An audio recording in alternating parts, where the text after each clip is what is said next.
So be ready. When you're in the medical field, there is no end to it. You keep on working. So I'm just going to give you a general idea about what we do in Nigeria, especially in Kano.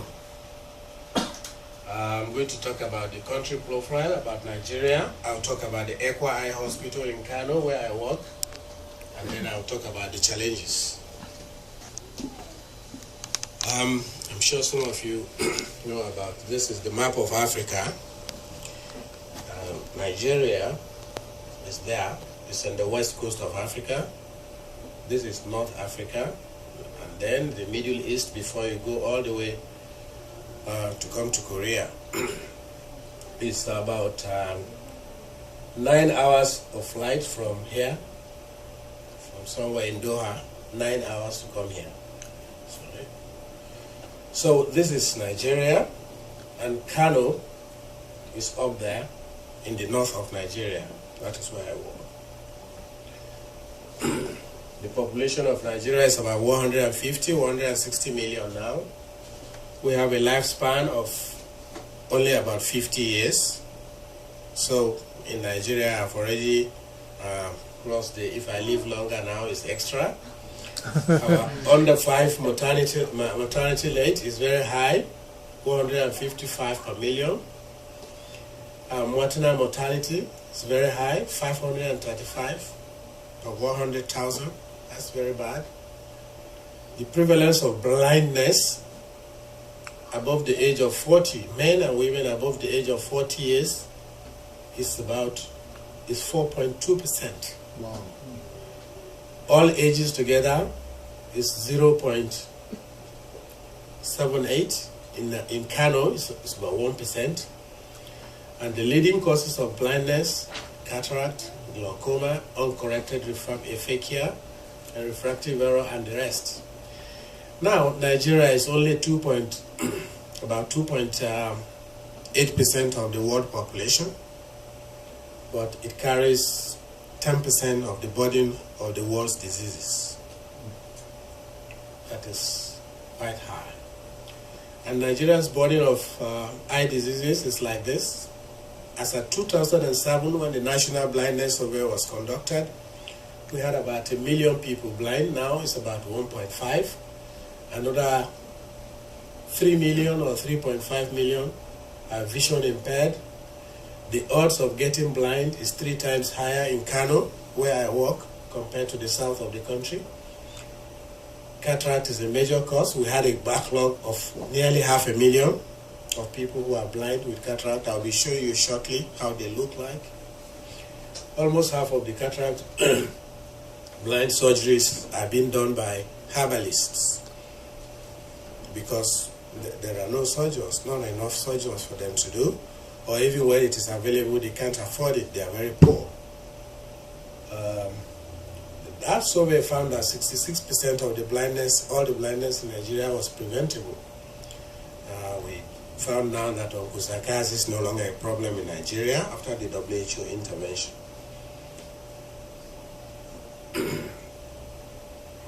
The Ekwa Eye Hospital Kano was established on the 23rd of January 1943 by the SIM mission, SIM. The initial vision of that hospital was to just take care of the eye complications of leprosy in the leprosarium that was being run by missionaries since a long time ago. This is the hospital. This was in 1977. This is the hospital in 1977. This is how it looks like now. And this is the inside.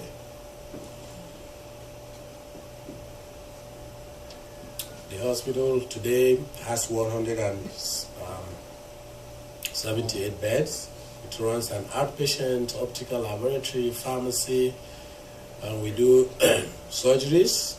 Now its mission is prevention of blinding complication of leprosy and restore sight to those who are blind from the eye diseases. So the work of the Ekwa Eye Hospital, like you saw there, it tallies very well with what is today called Vision 2020. Vision 2020 is a World Health Organization project, and it's all talking about preventing avoidable blindness, which constitute about 75 to 80% all over the world, and to help those who are unavoidably blind to live to the best of whatever visual potentials they can have. This is the mission of the Vision 2020. It's a World Health Organization program. It's something you're good to know about it, because with the challenge we have today is that it is no longer just an eye program. It is something we need to do together, all of us.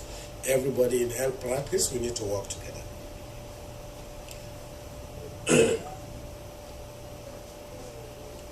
This is all about the background history about the World Vision 2020, World Health Organization program.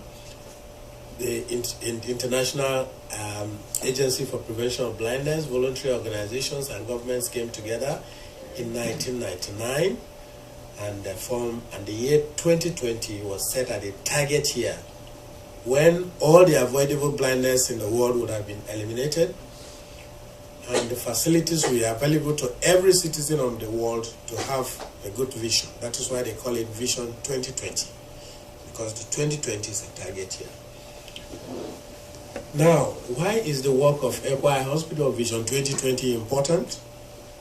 I just find out this poster, which is National Health Service of London, is a blood donor card. If you go to London, they give you this card and they try to appeal to you to donate blood.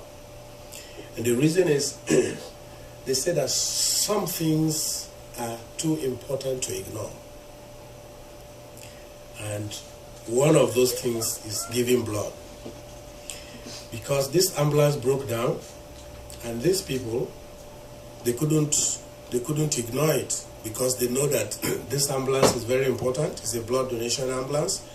So they all got to start pushing it. They left the driver inside, and this woman is topless, this young man and this soldier, they all put hands together. They are pushing that ambulance because they cannot ignore that ambulance.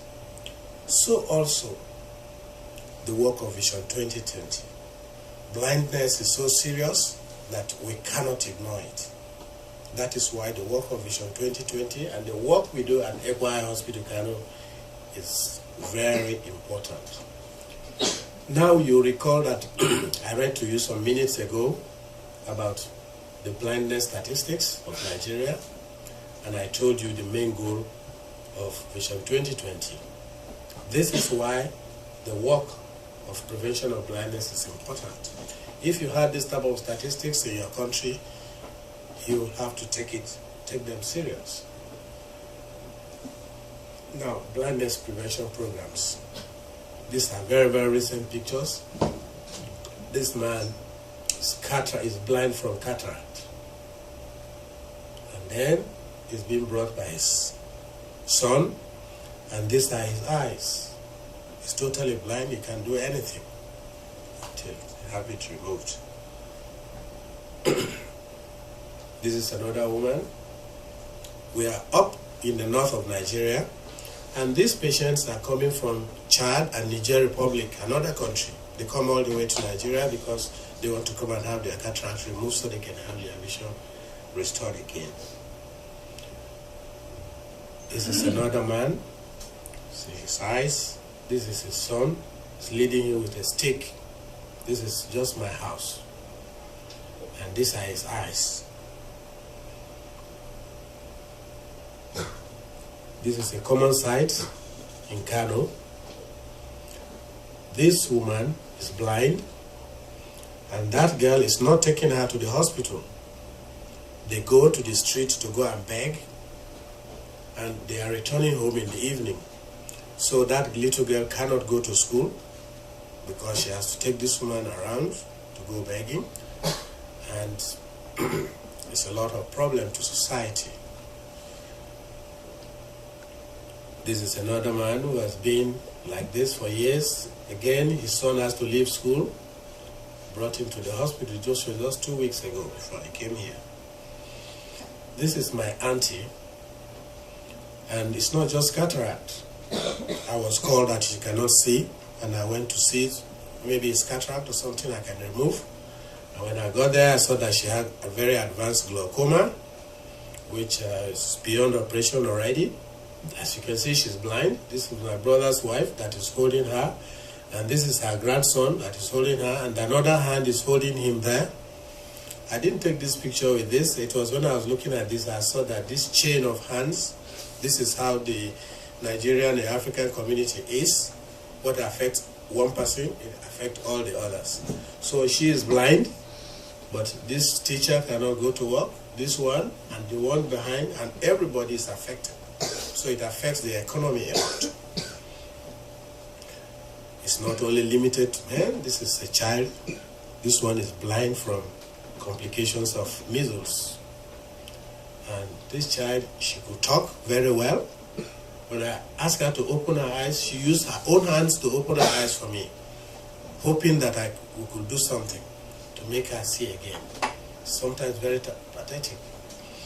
And she was just about 6 years. You can imagine it means that she had about 50 blind years ahead of her to live. She needed help so that she can move on. A child with advanced retinoblastoma. This is a cancer of the eye. In the developed world, you don't see this type of things at all. If this cancer is seen very early, surgeries are done and it can be removed and it's curable, 100% curable. But we don't see them until they come very late, this in Nigeria. So what can we do? We can do a lot.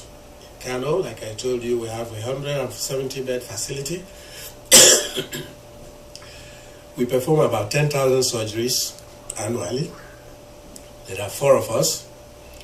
We do about 6,000 adult cataracts, those ones I just showed you.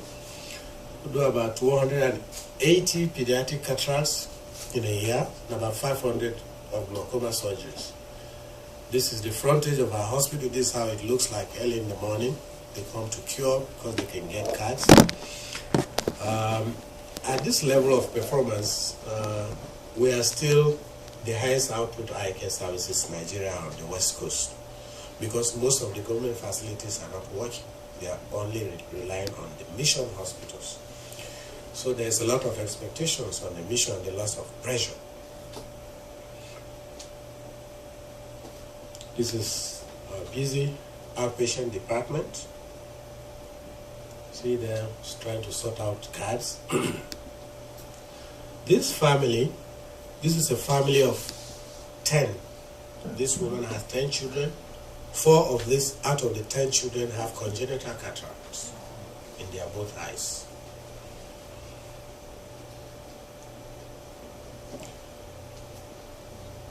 It's not just numbers. We do 10,000, we do 6,000, that's not all. What is more important is the happiness and joy that we put in the faces of the patients that are concerned. This woman was brought very blind by her husband. On the first day after surgery, you can see her eyes, she was shocked. She could not believe herself that she was seeing again.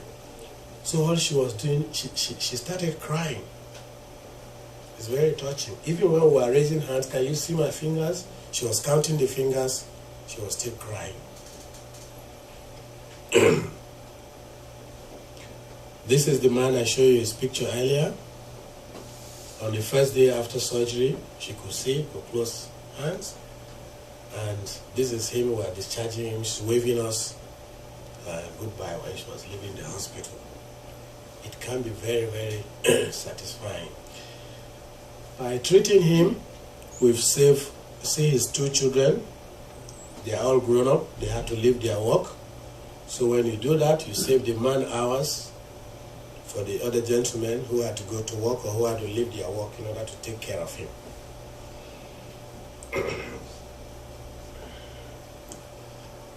This one was particularly touching. The old woman is blind. This is her granddaughter. She's married in her husband's house. She had to leave to come and stay with her. This is her son, who couldn't afford, so he called his own son. This is the grandson. So there are 3 people there who had left their homes and work to come and take care of her. This is the first day after surgery. She couldn't say anything but to dance, you know. And they are going home now. When they came, she was at the back with a stick. Now the son is in front. She's there. The daughter is behind her.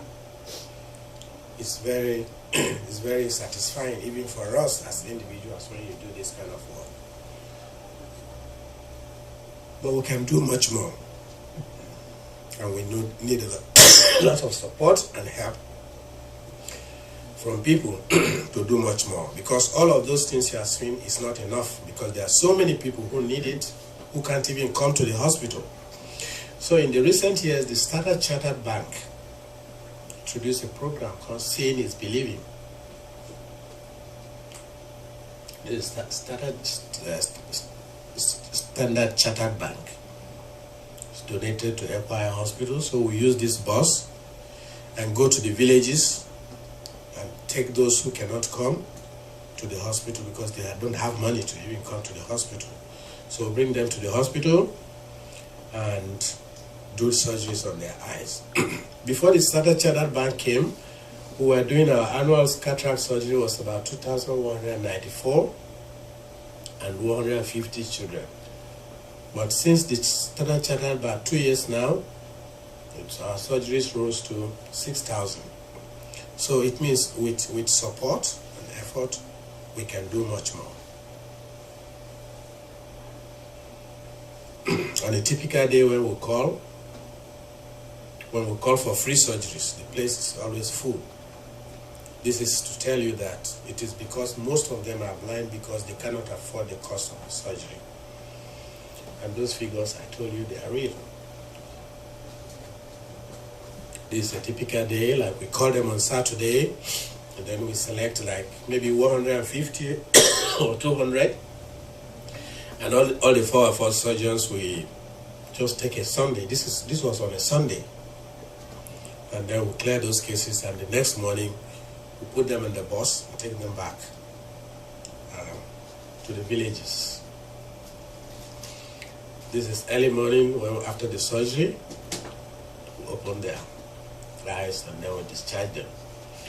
Now, we get some help from some other organizations. I don't know whether you can see the picture clear from there. This is Gita Ashram, Lagos. Gita Ashram is a group of Indian businessmen who just see what we do. So they decide to offer to support us, and they come to Kano for a week, and then we do all the surgeries. They also invite us to travel all the way to Lagos to do it once every year.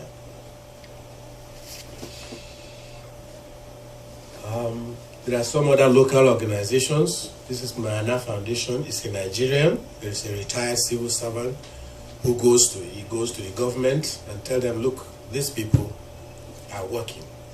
Give them the help that they need to do. Or he go to some rich men, and then when he mobilizes, they come. Each time, this is what we choose here. I put this picture here because when I say people are poor, it is real. This man had a free surgery, and then we asked him to come back for follow-up. But you see, he couldn't replace these simple sunglasses, which is just maybe the equivalent of about 2,000 Korean won or so. He can't replace it.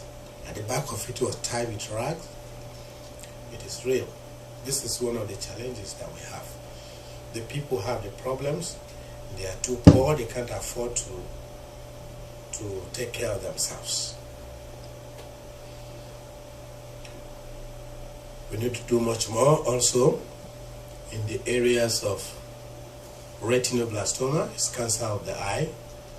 We are seeing on the average at least 1 every month in Kano, like that child I just showed you.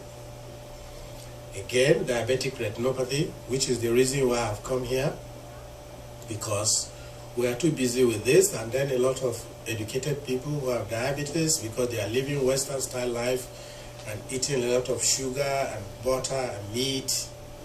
So they also are getting diabetes. And we need to do something about it. That is why I'm here. We have a lot of refractive errors. So we need this.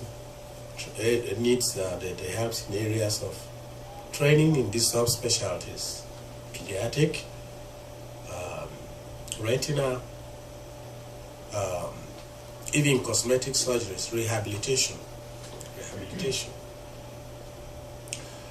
We need equipment to function, in certain areas also, like doing a lot of tests like angiography, like I put there. The challenges of work in Kano. First of all, that is Muslim area, and this hospital has been put there since 1943, but the challenges are increasing because of a lot of security concerns. Most Americans and Britons have withdrawn their citizens. Some of them are old, some have died, and as it is today, it is we Nigerians who are manning the place. Not all of us are from the southern part, or mostly southwards of the country. So the challenge of security is there. But that's not the most important thing, because anywhere you go, there is some measure of risk. I remember, I'm sure, I just went to the cemetery for the missionaries today, and I felt really challenged about the risks and the people who have sacrificed their lives to render services, and I feel a lot encouraged. So mission work always carries with it some measure of risk. That is the real sacrifice. But the manpower issues, we are only 4 in Kano, too few. We need basic equipment. The country is underdeveloped, so we need very basic things. Everything we have to import or get the system from elsewhere. And money, because like we told you, the Standard Chartered Bank, for example, they are not there, but they've given us money and we can do so much with it. And they are happy with us. I'm sure they want to do much more. So, I put this video here because it's, I don't know whether I can make it play. I don't know if you can click it for me, please. Do you have some USB? Okay. It's gone off? I already give you. Oh. Okay. While printer, I begin discussion. Is okay? Okay. 저 시간을 세이브하기 위해 바로 디스커션 타임을 가겠습니다. 예. 오늘 양화진에 모시고 그 영어를 이렇게 보시고 굉장히 이렇게 마음을 울컥해 하시더라고요. 예. 질문. 오늘 완전 명강의를 들으셨습니다. 네. 아무 데서나 못